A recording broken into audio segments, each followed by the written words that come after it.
So I just wanted to take some time to talk about what Kevin Samuels meant to me.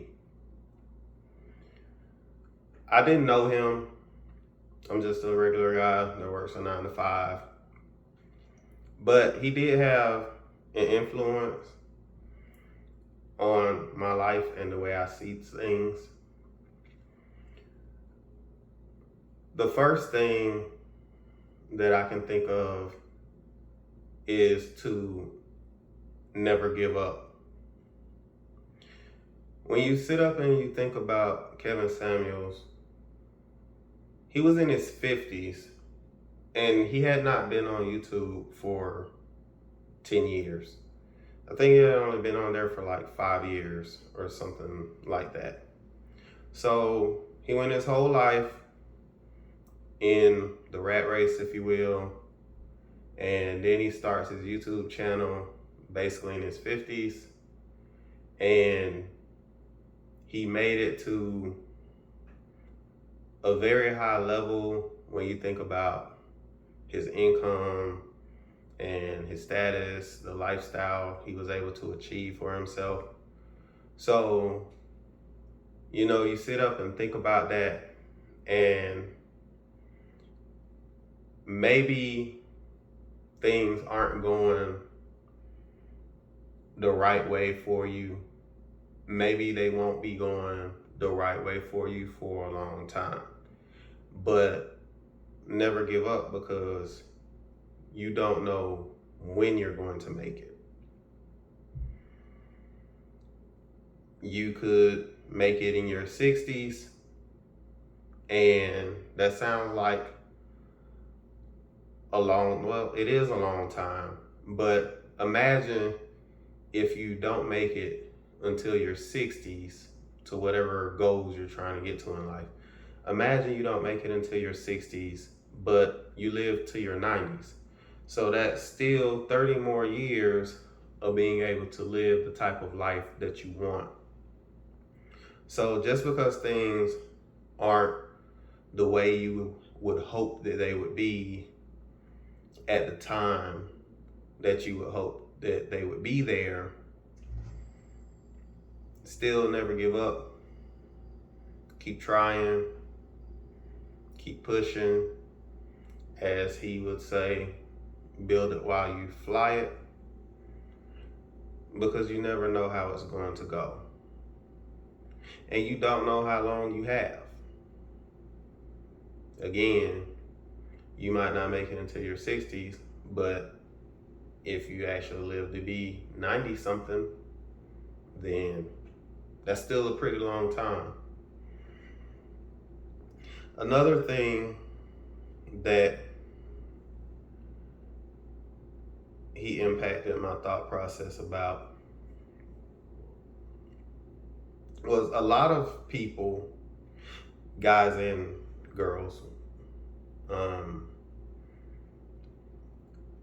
when you grow up, a lot of times your family situation is you're fed, you're clothed, you're housed, and somebody tried to make sure you did your homework or whatever to get you through high school. And that's really kind of it. A lot of times people don't get the extra information in life, like finances, investing, retirement, even thinking about relationships, you know. So back to the build it while you fly it, you go out into the world and you don't have all of the information that you need.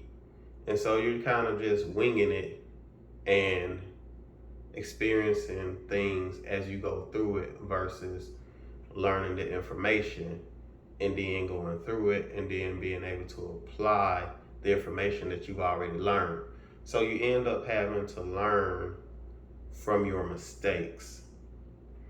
Also, you're kind of in your own bubble. You have your friends, you have family members or whatever, but you don't get to see the full dynamics of their relationships. So it's kind of, think of it like an Instagram lifestyle. You know, if you're a couple or you go over to your friend's house and they're a couple or something like that, think of like going to a barbecue or get together or a party or something. You're really only seeing the good times. You're not seeing when people are confused or stressed out or when they're arguing, things like that. You know, just imagine the way a relationship is when some couples get together at like a barbecue or something like that versus those same couples turn around and then they have to go to their count, relationship, family counseling appointments and things of that nature. So that's two totally different dynamics of the exact same relationship. So that's what I mean when I say you're kind of in this bubble where you only get to see your relationships. You only get to see how the people that you're interacting with think. And so something that Kevin Samuels gave to myself and anybody who was able to see his videos is you got to take a look into other people's situations, because a lot of the people that would call into his show were at a point of desperation. I mean, you had people who were talking about leaving their marriages. You had people who had been single for 5 years at a time, and just all different kinds of things like that. And they really did want to get into some kind of relationship. You had people who had their delusional aspects, where they wanted somebody that would be on a way different level in life than they were. So you had the opportunity to see these people almost like if they were in their therapist environment versus if they were at the cookout or the Super Bowl party environment. And that's something that we don't get to see a lot. So you could see that and you could be like, oh, it's not just me, or it's not just my relationships, or, you know, maybe my thinking wasn't that far off. Or like some people would call in and say, they were thinking things and they were able to see that their thinking was way off and that they needed to recalibrate what they were expecting out of people, what they were expecting out of life. So that was something else that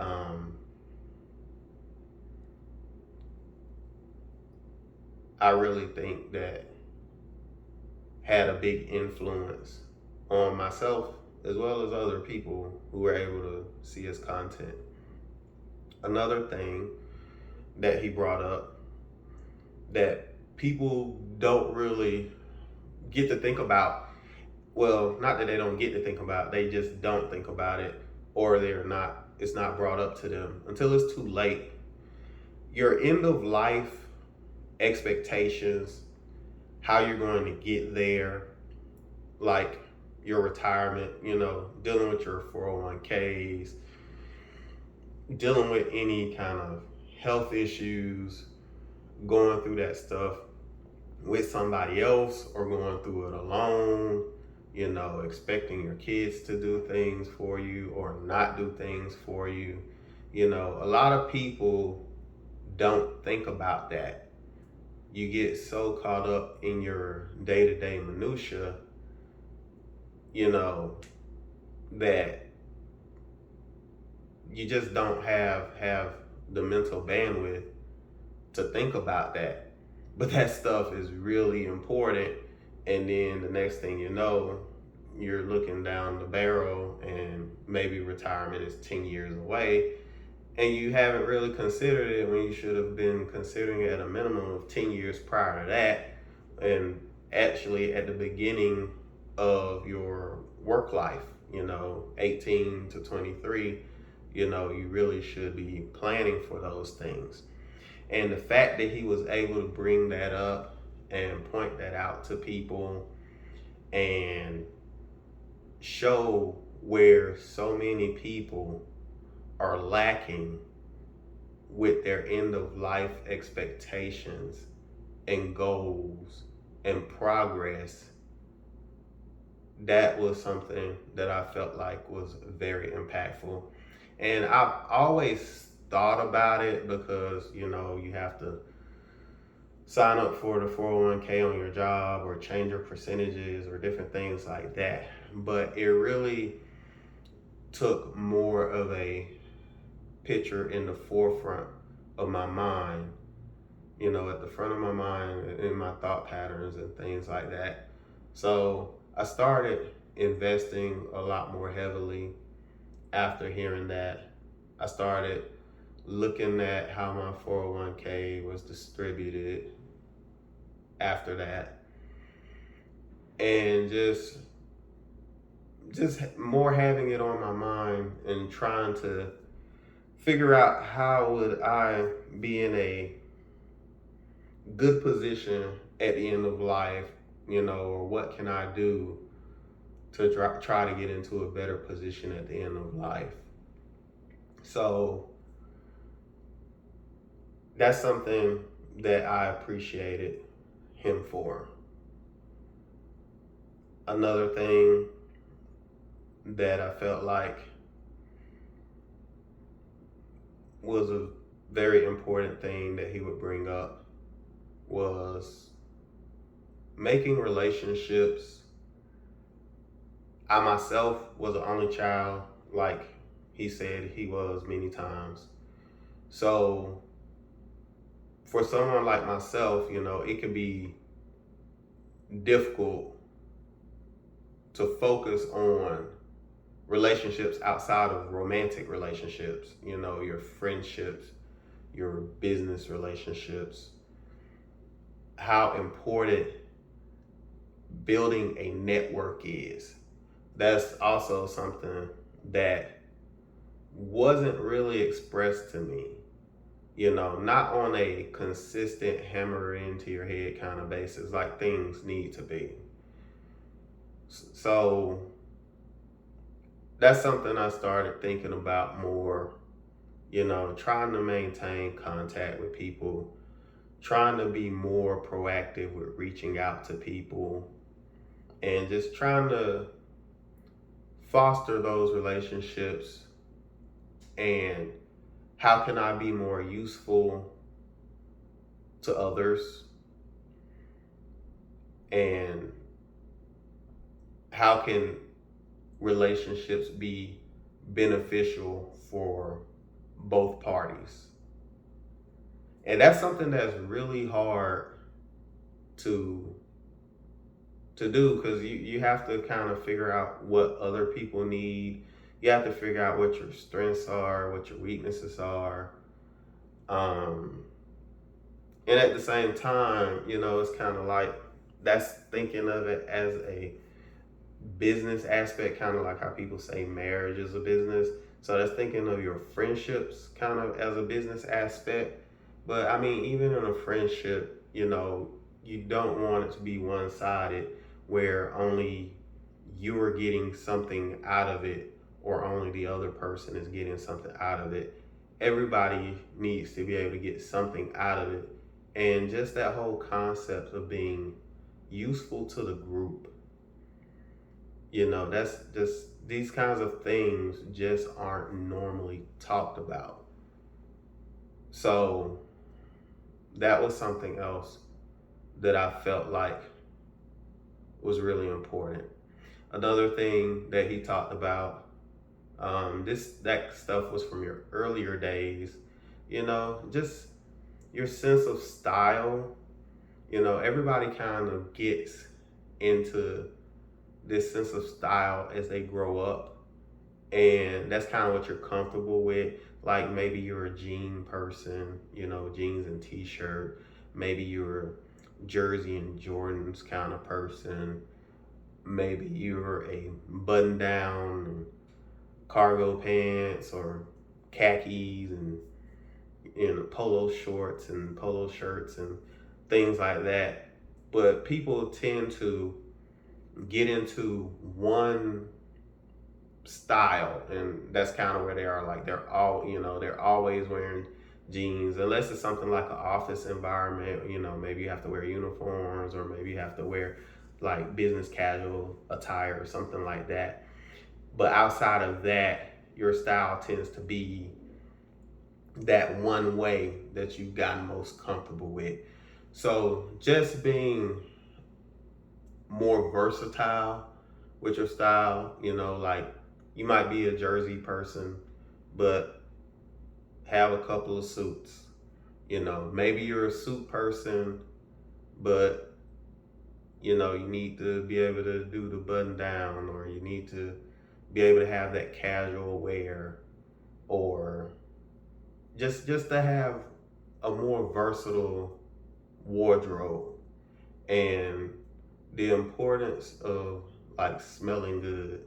I have lots of colognes, but I don't really wear them all the time because kind of like, well, you think nobody notices and stuff like that if people aren't constantly talking to you about it, like, oh, you smell good, you smell good, but it's the same way as if you're dressed up, you know, if you're normally dressed up and that's how people are used to seeing you, then, people aren't constantly saying, oh, you look nice, you look nice, you look nice, because they're used to seeing you like that. It's only when you changed it and, like if you're a jeans and t-shirt kind of person and then you put on a suit, and they're not used to seeing you that way, then they're constantly saying it because they're not used to seeing it. So, but even if people aren't constantly saying something, they see it and it's a perception. And so it's the same kind of thing even with the fragrance. You know, even if people aren't constantly saying something about how good you smell or things like that, they smell it. They know. There's a perception that's built of you. The whole look good, smell good thing.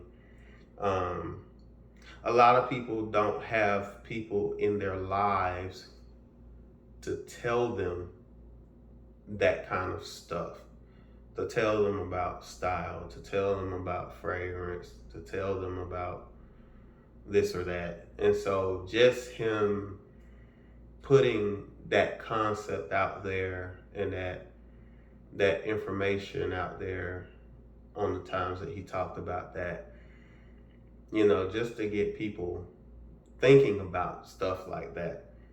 I really appreciate that he brought that out. Another thing that I appreciated him for, just talking to people about their expectations, and he did that for men and women. It's like, get yourself together, just like he said before about being, just like I mentioned earlier about being useful to the group, that concept he had there, even in a relationship, how are you able to be valuable to your partner? And that's for men and women. For the men, he would talk about it from the aspect of being a leader and being able to provide for your family and stuff like that, making sure you had the income, making sure you had the work ethic. He talked about, 60 hours a week and stuff like that. So just having the work ethic, having the drive to keep pushing, having the leadership capability, working on yourself as being a leader for your family. And women, how can they help their man? How can they be useful for the family and not just be there to have children, if that, and then bring their problems to the situation? So I appreciated him for that. I also just in the sense of the entertainment he brought to our lives, you know, there was a period where I did some work overseas and I didn't have cable and stuff like that. And so mainly his content was my entertainment. So I would listen to that. It was something that I could listen to and I didn't have to constantly be watching it like a movie or something like that. So that was a big part of my entertainment. So just the whole entertainment value that he provided, I appreciated that. And even in his passing, he gave us a lesson there too. Even in his passing, he seemed like, if you just looked at him, he seemed like a healthy person. He wasn't uh, overweight and things like that. He was a slim guy, but in addition to being healthy with your appearance, you also have to be healthy on the inside. And I have a hard time believing that he was the picture of health, and then, they're saying he had a cardiac arrest. So, you're the picture of health, and then just one day you have a heart attack. I mean, even if it's a pre-existing condition, like something you were born with or that you've lived with all your life, or if it was something that you created through poor eating and poor drinking and smoking and things like that, that's stuff that you need to know. So you have to get yourself checked out. You have to get your blood work done. Um, you just have to try to make sure that you know what's going on with you. If you feeling some kind of issues, don't, if it's something that's really off, don't take it for granted. They said it was something about having chest pains even the prior day. So don't take stuff for granted, and just, especially men, and especially black men, you know, get yourself checked out, get your blood work done, go to the gym, take your vitamins, lift weights, do your cardio. That's good. You need to do those things, but you also need to get checked out on the inside. And I can speak from that perspective myself. I don't really like going to doctors, and I don't really like taking the time to go and do that. It's like I feel fine and stuff, but there's a lot of conditions where you look fine and you feel fine, but you're not fine. Maybe you have high blood pressure, maybe you have high cholesterol issues, and those are things that you can't feel. He talked about being a cancer survivor before, and a lot of times people are unaware that they have cancer. You finally go to a doctor and something's just so wrong, and they're telling you it's stage 4 and craziness like that. So there's a lot of things where you look fine and you feel fine, but there's stuff going on inside, and the only way to know is to be going to a doctor and getting your blood work done. So you got to take care of yourself inside as well as outside. So That's another important lesson. I feel really bad that the brother's gone, but he was drinking a lot of, every show he had his Red Bull or his energy drink or whatever. He always said it was Red Bull. So you got to do your water, you got to do your fruits and veggies. You got to cut out the processed stuff. You got to cut out the sweetened stuff. We just have to take care of ourselves. So, and these are just, I'm sure that I'm forgetting some stuff. It gets really funny when you're sitting down in front of a camera trying to talk, or sitting up in front of a group trying to talk. When you're thinking it out and you're by yourself, or you're just in the bathroom, you're just walking around the house, it's one thing. And then when you sit down, or when you start giving your presentation, then it's a whole nother ball game for some oddball reason. So that's another thing that he talked about. Working on your skill sets, improving your skill sets. Public speaking, he spoke on that a lot. As well, when he would talk about your presentation with your wardrobe, and how you looked and how you took care of yourself from a business aspect. Public speaking and being comfortable talking in front of people, and being comfortable talking in front of a camera, so if you will.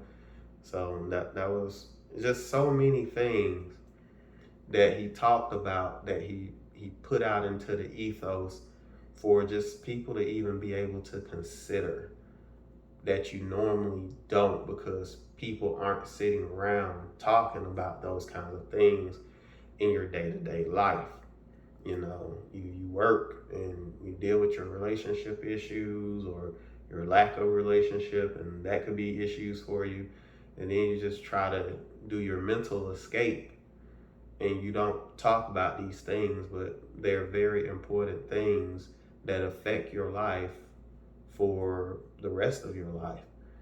And so I really appreciate him for putting those types of things out there for us to be aware of, to consider, and to try to get a step ahead in life, and to be prepared for more situations that we should be prepared for, but we're not, just due to the nature of how we live. So I miss the brother. I like I said, I enjoy the shows. They were entertaining. They were thought provoking. Um, take care of yourself, people, and rest in peace, Kevin. The brother will be missed.